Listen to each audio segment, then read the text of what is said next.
हम आपको सिखाने वाले हैं कैपेसिटर का एक टॉपिक। तो कैपेसिटर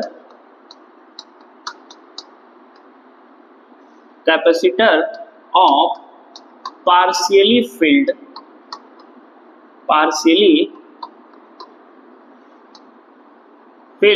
डाई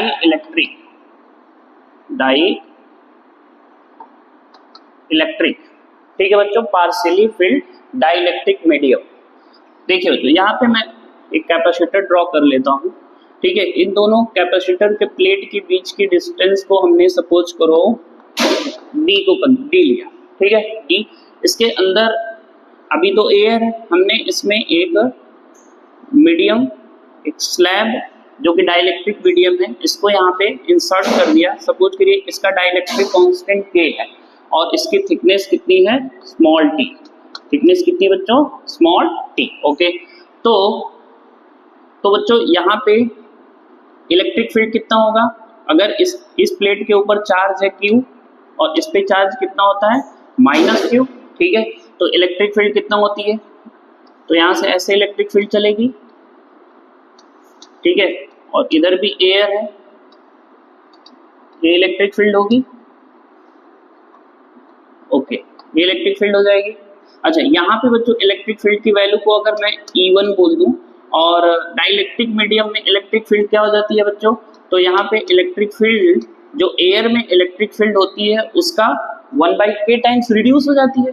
चलिए, इसको अगर मैं E0 कंसीडर कर लूँ तो यहाँ पे कितनी हो जाएगी, E0/k, ओके। अच्छा, E की वैल्यू या E0 की वैल्यू कितनी होगी, E0 की वैल्यू Q/A एप्सिलॉन नॉट। अच्छा, A क्या है, तो इस प्लेट की एरिया, ये कैपेसिटर प्लेट की एरिया। तो इलेक्ट्रिक फील्ड कितना हो जाएगा बच्चों, Q/A एप्सिलॉन नॉट, ठीक है, ओके। तो आइए हम लोग देखते हैं इसमें पोटेंशियल डिफरेंस कितना होता है। तो देखो बच्चों, हमने T थिकनेस का एक क्या लिया, डाइलेक्ट्रिक मीडियम, तो बचा हुआ डिस्टेंस कितना हो गया, बचा हुआ बताइए, ये पूरा D है, T हटा देंगे तो यहां से लेके और ये जो बचा हुआ ये कितना हो जाएगा, D-T, कितना हो जाएगा, D-T, ओके। चलिए, तो बच्चों ये नेट पोटेंशियल, अगर मैं पूरे पोटेंशियल को V मान लूं, पूरे पोटेंशियल को कितना कंसीडर कर लूं, V, तो क्या V यहाँ पे हमें दो पार्ट में दिख रहा है, V कितना हो जाएगा, ठीक है। तो देखिए, जो एयर का स्पेस है, जो एयर वाला स्पेस है और जो डाइलेक्ट्रिक मीडियम है ना, डाइलेक्ट्रिक में मान लेते हैं पोटेंशियल है V1 या, ठीक है, डाइलेक्ट्रिक का जो पोटेंशियल है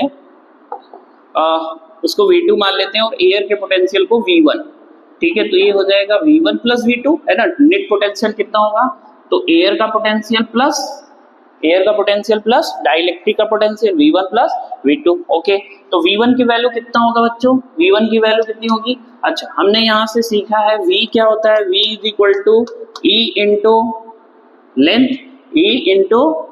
लेंथ, जहाँ पे जितना यूनिफॉर्म इलेक्ट्रिक फील्ड होगी इंटू लेंथ, तो ये V is equal to E into length होती है, ओके। तो यहाँ से V1 इज इक्वल टू कितना हो जाएगा बच्चों, एयर वाला पोटेंशियल, बताइए इस कैपेसिटर के अंदर जितना एयर पार्ट है उसका पोटेंशियल, तो V1 E, इलेक्ट्रिक फील्ड तो E है या E0 है यहाँ पे, है ना, E0 कंसीडर किया है, इनटू, तो एयर का स्पेस वाली लेंथ कितनी है, D-T, कितनी है, D-T, ओके, प्लस V2 कितना होगा, बोलिए।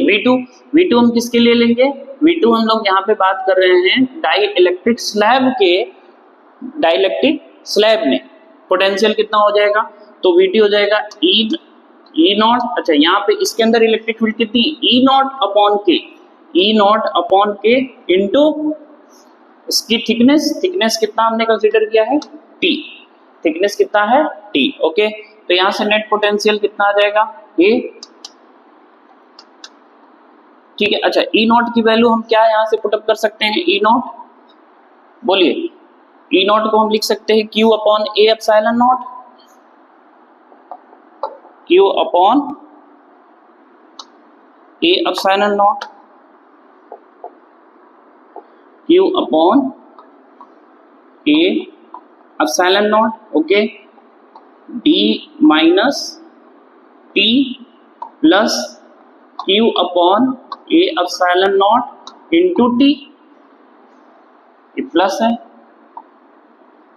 ठीक है, इंटू, हाँ नीचे एक आपका बच गया K, ठीक है, डाइलेक्ट्रिक कांस्टेंट। तो यहाँ से क्या कॉमन है, Q upon A epsilon not common कर लेते हैं, Q upon A epsilon not common किया, क्या बचा बच्चों, D minus T plus T upon K, ठीक है। ये क्या बचा हमारे पास, नेट पोटेंशियल आ गया, है ना।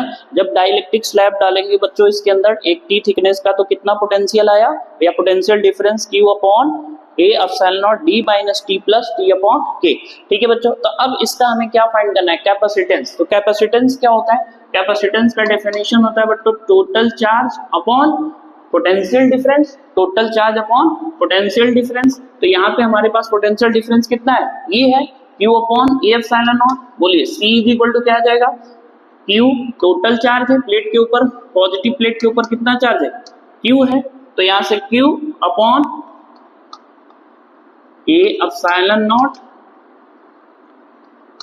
T minus T plus T upon K आ गया, ठीक है। Q से Q कैंसिल आउट हो जाएगा बच्चों, A एप्सिलॉन नॉट ऊपर जाएगा, तो इस फार्मूले को मैं थोड़ा सा यहाँ पे लिख देता हूँ, ठीक है। तो क्या आ गया हमारे पास, C is equal to, C capacitance is equal to कितना है, A एप्सिलॉन नॉट ऊपर जाएगा, A epsilon naught upon D minus T plus T upon K, ठीक है। ये हमारे पास जब कोई भी डाइलेक्ट्रिक स्लैब को हम इंसर्ट करेंगे किसी भी कैपेसिटर के अंदर, ठीक है, तो हमारे पास कैपेसिटेंस कितना हो जाएगा बच्चों, A epsilon naught upon D minus T plus T upon K, okay. चलिए एक हम लोग यहाँ पे क्वेश्चंस कर लेते हैं।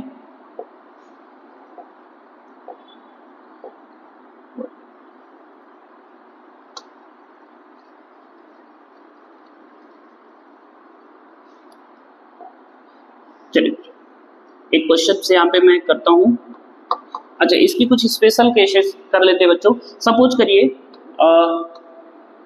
ये अपना कैपेसिटेंस, ये अपना कैपेसिटर है, ठीक है। इस कैपेसिटर पे, कैपेसिटर का कैपेसिटर, अगर मैं इसके अंदर पूरा डाइलेक्ट्रिक स्लैब इंसर्ट कर दूं, पूरी कितने थिकनेस का, पूरे D थिकनेस का डाइलेक्ट्रिक स्लैब ही इंसर्ट कर दूं, ठीक है, इसके अंदर पूरा डाइलेक्ट्रिक स्लैब इंसर्ट कर दूं, तब हमारे पास कैपेसिटेंस कितना हो जाएगा, तो T की वैल्यू 0 हो जाएगी क्योंकि D ही T बन गया यहाँ पे, ठीक है।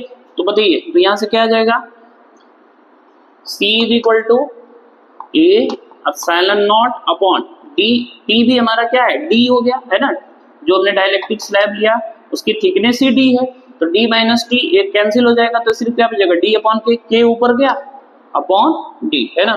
तो अगर हम पूरा डाइलेक्ट्रिक स्लैब इंसर्ट कर देते हैं पूरे कैपेसिटर के अंदर, तो हमारे पास सिंपल सा कितना आ जाएगा, capacitance A epsilon not K upon